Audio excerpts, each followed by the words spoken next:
E a partir de agora, a gente inicia a nossa conversa com o senador Raimundo Lira. Bom dia, senador. Seja bem-vindo ao programa Opinião. Bom dia, Jaqueline. É um prazer participar do programa Opinião e, naturalmente, ficar à sua disposição para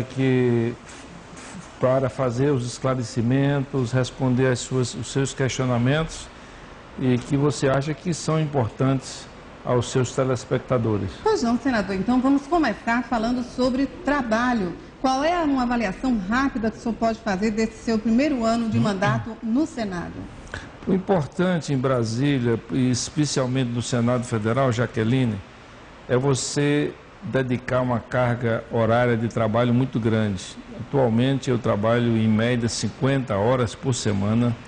Dedico no máximo 2 horas para despachar com meus filhos em questões empresariais e desta forma, somente dessa forma, é que nós conseguimos ter um trabalho respeitado, um trabalho objetivo, não é?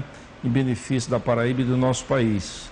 Eu posso dizer, uma das conquistas maiores que nós fizemos foi exatamente aprovar no orçamento do Ministério dos Transportes, já está também no orçamento da União, uma dotação de 165 milhões de reais, que eu venho trabalhando há mais de um ano para iniciar a duplicação da BR-230 no trecho que vai de Campina Grande até a Praça do Meio do Mundo, ou chamado antigamente de Farinha.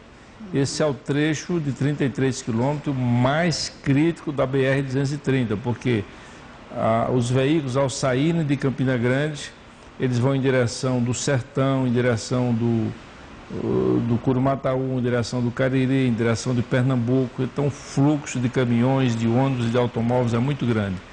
Se nós pudermos duplicar esse trecho, que naturalmente vai começar a partir do contorno de Campina Grande, ali próximo ao estado do Amigão, passando ali em frente a Coteminas, né? Foi exatamente naquele trecho ali que aconteceu o acidente do nosso saudoso Shaolin, né? Então nós vamos dar mais conforto e mais segurança e, com a graça de Deus, evitar acidentes graves e trágicos como aconteceu esse, né? Senador, nesse primeiro ano de mandato, dentre tantos projetos que têm sido anunciados aí na mídia da sua autoria, tem um que nos chama a atenção, é que o senhor conseguiu, junto ao Ministério da Integração, a garantia de recursos para recuperar 3 barragens na Paraíba. Na verdade, barragens Poções, que é em Monteiro, Açude, Engenheiros Ávidos, e a barragem São Gonçalo, em Souza. Quer dizer, considerando as últimas chuvas que estão caindo em nosso estado, diga-se de passagem, chuvas muito importantes que têm trazido muita esperança ao povo paraibano. Em que pé que está, então, esse projeto, senador? A transposição do Rio São Francisco, ela vai utilizar 27 barragens em todo o seu percurso. Essas barragens são verdadeiras caixas d'água que vão receber água para fazer a redistribuição. Dessas, 19 são antigas. E em discussão com o Ministério da Integração Nacional, nós identificamos que somente 4 dessas barragens vão ser revitalizadas agora no primeiro semestre de 2016. E nós conseguimos que dessas 4 barragens, 3 fossem da Paraíba, que vai ser a barragem de Engenheiro Ávidos, que vai atender a toda a região de Cajazeiras, a barragem de São Gonçalo, que vai atender a região de Souza, e a barragem de Poções. Essa é importante porque vai ser a caixa d'água que vai abastecer Campina Grande e os 18 municípios que dependem do açude Epitácio Pessoa. Então, a transposição, ao chegar em Monteiro, essa barragem de Poções vai soltar o excesso da água aqui para a barragem Epitácio Pessoa. Está previsto isso, se não chegar no final do ano de 2016, esse ano que nós estamos vivenciando, com certeza chegará até o final do primeiro semestre de 2017. Senador, quando o senhor toca na questão da transposição das águas do Rio São Francisco, vem uma outra questão importante também, inclusive uma questão que está sendo colocada na mídia, a gente faz questão de tocar aqui no programa. O senhor defende a revitalização, né, das águas do Rio São Francisco. E o que dizer, ao mesmo tempo, sobre o imbróglio que está acontecendo entre o senhor e o ex-secretário Alex Azevedo, inclusive porque ele diz que essa questão da revitalização não seria um projeto de sua autoria, e sim uma revitalização do próprio Ministério da Integração, aliás, um projeto, uma iniciativa do próprio Ministério da Integração, lá no ano de 2004, dentro do anúncio das obras da transposição do Rio São Francisco. O que está acontecendo de fato em toda essa tela, senador? O Brasil fez e aprovou uma Constituição em 1946, que era considerada uma Constituição muito democrática. Depois, no governo Castelo Branco, foi feita uma nova Constituição, chamada Constituição de 67. E em 1988 nós aprovamos essa chamada Constituição Cidadã. Então alguém pode dizer, não, mas a Constituição de 88 não vale, o que vale é a de 46. Então existe uma lei antiga de revitalização do Rio São Francisco, mas o Rio São Francisco está revitalizado? Não, não está. Atualmente está correndo pelo seu leito em torno de 4,7% da sua capacidade, né? E então não adianta nós nordestinos dos estados de Pernambuco, Paraíba e Rio Grande do Norte, nós termos a transposição do Rio São Francisco, que é a grande aspiração de 12 milhões de nordestinos, vai atender às necessidades hídricas de 12 milhões de nordestinos. A Paraíba será o estado mais beneficiado com 90 municípios. Muito bem. E se daqui a 15, 20 anos o Rio São Francisco não estiver parecido com o Rio Jaguaribe, o maior rio seco do mundo? Então, vai ser um investimento perdido. Precisa ser revitalizado o Rio São Francisco e os seus afluentes. E eu apresentei um projeto de lei criando um fundo permanente para a revitalização do Rio São Francisco, a exemplo do que acontece, eu tomei como exemplo do que acontece no Rio Mississippi, nos Estados Unidos, em que a revitalização lá começou em 1910 e de 1910 até hoje nunca houve nenhum dia de interrupção. Para que isso aconteça, a revitalização não pode depender de recursos do orçamento, não pode depender de recursos do Tesouro Nacional. A revitalização tem que ter um fundo próprio. E eu coloquei neste projeto, né? Neste projeto que foi aprovado, me parece que no dia 2 de dezembro, na Comissão de Desenvolvimento Nacional, que eu tenho a honra de fazer parte, na chamada Agenda Brasil. Que é a Agenda Brasil? O Senado Federal fez um levantamento de todos os projetos que eram importantes para o desenvolvimento e o crescimento sustentado do país. E eu tive o privilégio de ter um projeto escolhido e aprovado em dezembro de 2015, em caráter terminativo, que já está na Câmara. Esse projeto tem o objetivo, ele cria um fundo permanente para a revitalização do Rio São Francisco.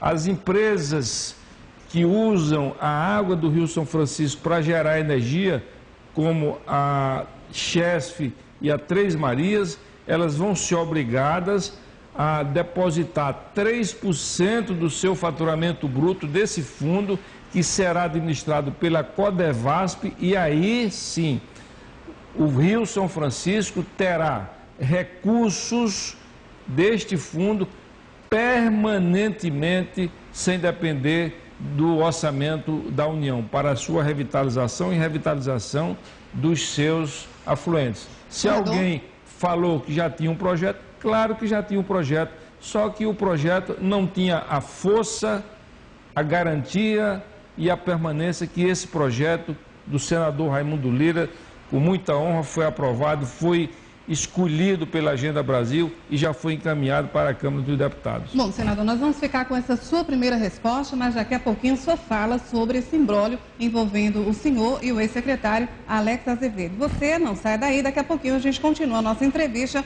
com o senador pelo PMDB da Paraíba, Raimundo Lira. Até já. Estamos de volta com o programa Opinião, hoje conversando com o senador pelo PMDB da Paraíba, Raimundo Lira. E agora sim, senador, eu gostaria de que o senhor respondesse sobre esse imbróglio envolvendo o seu nome e também o secretário Alex Azevedo, ex-secretário de Campina Grande, de duas pastas na ex-gestão do prefeito veneziano Vital do Rego, senador. Eu estava no programa da Rádio Correio, dando entrevista, falando da BR-230 e alguém falou sobre essa consideração.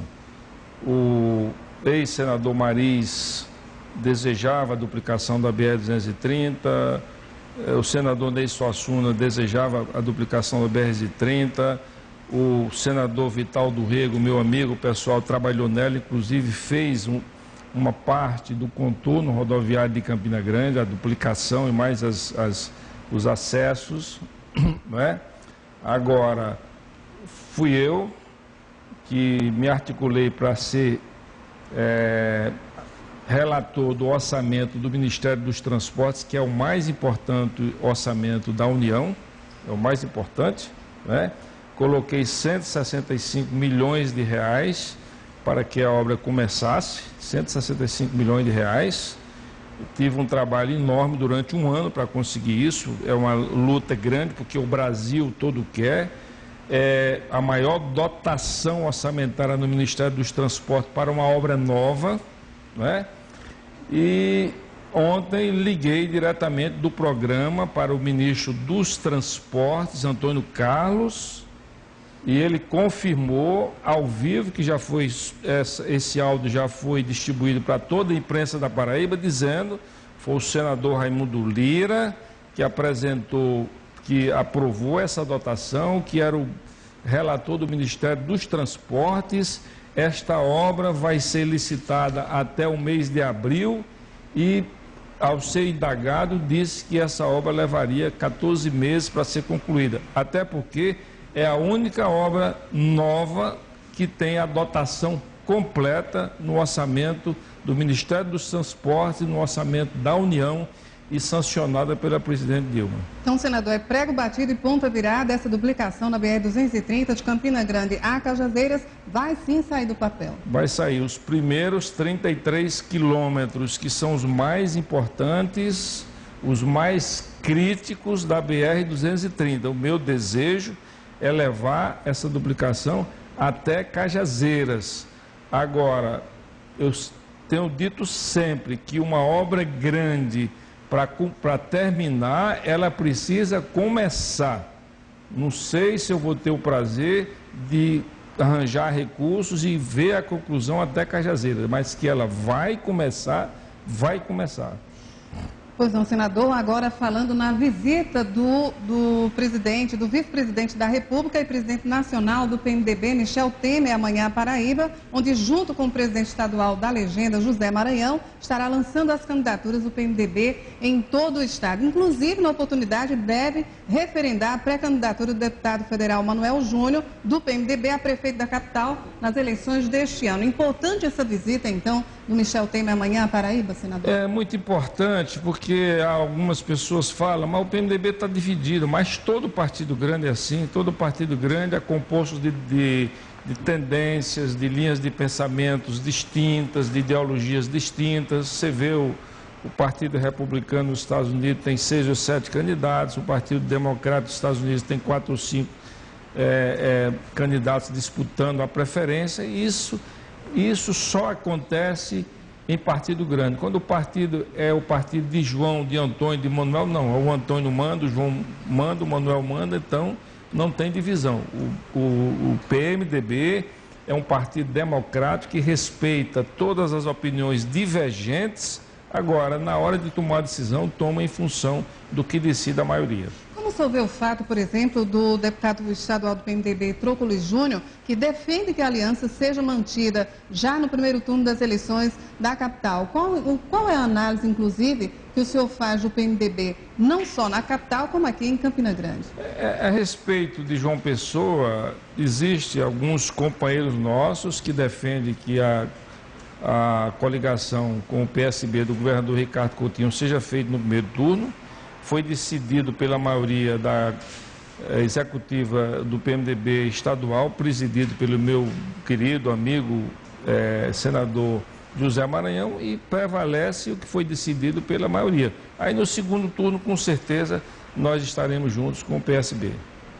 Agora, em nível nacional, senador, como o senhor vê, então, essa discussão em torno da saída da presidente Dilma Rousseff, um possível impeachment da Dilma Rousseff, que é do PT, Dilma, inclusive, eu estava vendo hoje, ela faz uma comparação ao governo de Getúlio Vargas em 1958, ele que acabou se suicidando também por uma pressão popular para que ele renunciasse ao cargo. Só acredita que chega realmente... O que eu vejo nessa crise, nós estamos vivenciando a maior crise econômica que se tem notícia nos últimos anos, né? Agora, por que ela é tão grande? Ela é tão grande porque ela concilia com a crise política. Então, para resolver a crise econômica do país, é necessário, é urgente que se resolva a crise política. Eu acho que essa crise começa a ser resolvida, para ser resolvida, ela passa necessariamente pela saída do presidente da Câmara, o deputado Eduardo Cunha, porque ele foi objeto de denúncias pessoais muito graves. Ele precisa sair da presidência para se defender, provar sua inocência, né? E não deixar que essas denúncias contaminem a presidência da Câmara, porque é uma casa muito importante. A Câmara dos Deputados do Poder Legislativo é a casa que mais se aproxima do povo brasileiro. Senador, o senhor pretende, inclusive, ser um candidato futuro ao governo da Paraíba, ou quem sabe também à Prefeitura de Campina Grande? Quem sabe no futuro próximo? Não, Prefeitura de Campina Grande, seria um sonho ser prefeito de Campina Grande, né? A cidade que eu amo, a cidade que eu cresci como empresário. Eu sou hoje um empresário bem-sucedido fora do Brasil, fora da Paraíba, mas foi em função daquilo que eu recebi de Campina Grande. A minha esposa é gitana, nós já somos casados há 46 anos, continuamos namorando da mesma forma que começamos, e é de Campina Grande. Os meus 4 filhos, Rodolfo, minha filha Isabela, meu filho Eduardo e meu filho Rogério, todos são nascidos em Campina Grande. É por isso que eu preservo aquela casa minha, mantenho aquela casa funcionando aqui em Campina Grande, mantenho o meu domicílio fiscal aqui em Campina Grande, porque realmente eu tenho um carinho, uma estima e um amor muito grande por Campina Grande. Senador, como um empresário bastante experiente, hoje como um homem público, qual é a análise que o senhor faz das críticas da oposição que dizem realmente que Raimundo Lira não conhece Campina Grande, não conhece a Paraíba como a palma da sua mão, vive hoje mais no sul do país pelo fato de ser senador e tampouco se importa com os problemas inerentes à Paraíba? O que o senhor tem a dizer sobre essa análise? Eu acho que algumas pessoas falaram inicialmente porque não sabia da minha convivência com a Paraíba, né? Primeiro, eu passo anos e anos, 60 dias do veraneio em João Pessoa. Eu tenho uma casa também em Campina Grande com 5 funcionários com carteira assinada.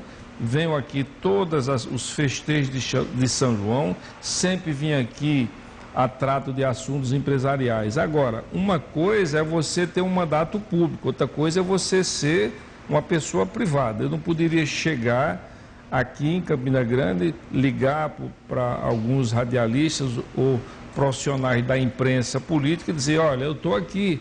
Quer dizer, seria estranho, né? Porque a Campina Grande e a Paraíba tem uma das imprensas políticas mais ativas do país, né? Mas elas querem saber o que está fazendo, o que estão fazendo os homens públicos, governadores, senadores, prefeitos, deputados. Não pessoa privada. Pessoa privada é outra coisa. Então, venho para Campina Grande, vinha para Campina Grande, trazia ministro do STJ para conhecer o São João, hospedado na minha casa, ministro do TCU, empresários, mostrando Campina Grande. Então, conheço esse estado de ponta a ponta, conheço a minha cidade de ponta a ponta, até porque morei aqui dezenas de anos. Então, só aproveitando então a sua resposta, só para a gente pontuar. Então, hoje como senador, já que o senhor disse que conhece tão bem os problemas não só de Campina Grande como toda a Paraíba, o senhor tem hoje a oportunidade de, como senador, se aprofundar ainda mais nesses problemas, tanto é que faz uma avaliação desse primeiro mandato como senador de forma muito positiva e colocando os principais problemas do nosso estado. Inclusive o seguinte, esse ano, por exemplo, no segundo semestre, eu participei de 100% das sessões do Senado Federal. No primeiro semestre eu tive uma falta regimental, eu estava lá, participei durante 7h30 presidindo uma sessão especial com o ministro Joaquim Levy. Fui almoçar às 5h30 da tarde, quando eu voltei às 6h30, já tinha havido a votação, aí eu tive essa falta regimental, mas na realidade eu participei de todas as sessões do Senado e do Congresso Nacional. Não aceitei nenhuma missão para o exterior, não fiz nenhuma viagem, missão oficial, que surgem muitas viagens, exatamente para que esse primeiro ano fosse de dedicação total ao trabalho. Como eu já disse, eu trabalho 50 horas por semana e só assim você consegue ter um resultado positivo lá dentro do Senado Federal, porque são 27 estados, todos os estados estão querendo levar benefícios e obra para os seus estados. Senador, dentro dessa sua atuação no Senado também, nos bastidores, como têm ficado essas discussões em relação aos problemas aqui na Paraíba, especialmente sobre a questão da saúde? Nós temos aí um surto de microcefalia, temos também um grande problema, que é essa questão do racionamento de água, né, que a Campina Grande está enfrentando, e como esses assuntos têm repercutido no Senado. Quando foi me dito, alguns meses atrás, essa questão emergencial de Campina, eu tenho conversado permanentemente com o prefeito de Buqueirão, que é o João Paulo I, que era o pai dele, que foi prefeito de Buqueirão. Eu ajudei muito a Buqueirão, instalei lá uma escola técnica rural, que tem o nome do meu pai, né? E eu estou sempre sendo informado de como está a situação do açude de Buqueirão, né? Todas as informações eu procuro saber pelos órgãos técnicos, e quero dizer a Campina Grande que a transposição não vai chegar agora. A obra continua em total funcionamento. Hoje tem aproximadamente 10.400, 10.450 trabalhadores trabalhando nesta obra, mais de 3.500 máquinas trabalhando, mas essa transposição só chega ou no final de 2016 ou no primeiro semestre de 2017. Todos os esforços nós estamos fazendo, porque eu presido a comissão de acompanhamento, eu conheço profundamente a obra, conheço no papel e conheço no chão, que eu trouxe o ministro da Integração Nacional para o canteiro de obras lá no município de Cajazeira, pousamos no pátio da barragem de Caiçara, sobrevoamos de helicóptero o açude de Engenheiro Ávidos, que vai ser recuperado. Então, eu conheço essa obra, ela só vai chegar aqui no final do ano ou no primeiro semestre de 2017. Emergencialmente, nós temos que torcer e pedir a Deus e a São Pedro que chova para que possamos acumular água no açude Epitácio Pessoa, que dê para esperar pela transposição do Rio São Francisco, que é uma realidade, a maior obra hídrica do Brasil e uma das maiores do mundo. E essa questão da saúde também tem preocupado bastante, senador? A questão da saúde é dramática. São duas questões. O Brasil tem 3 questões que são emergenciais, são dramáticas. A hídrica, que com essas chuvas está começando a já dar um refresco em vários estados e regiões do país, né? A questão da saúde brasileira, que é dramática, é trágica. A prestação de saúde ao brasileiro é muito ruim, precisa ser melhorado. E outra grande questão é do desemprego. Crise econômica leva ao desemprego. O ano passado, o país teve 1.546.000 trabalhadores que tiveram as suas carteiras, foram desligados dos seus postos de trabalho com carteira assinada. E nós não sabemos quantos que não tinham carteira assinada. Portanto, essa questão é dramática, igual à saúde, porque a saúde leva o sofrimento e o problema para dentro das casas das famílias. Da mesma forma é o desemprego.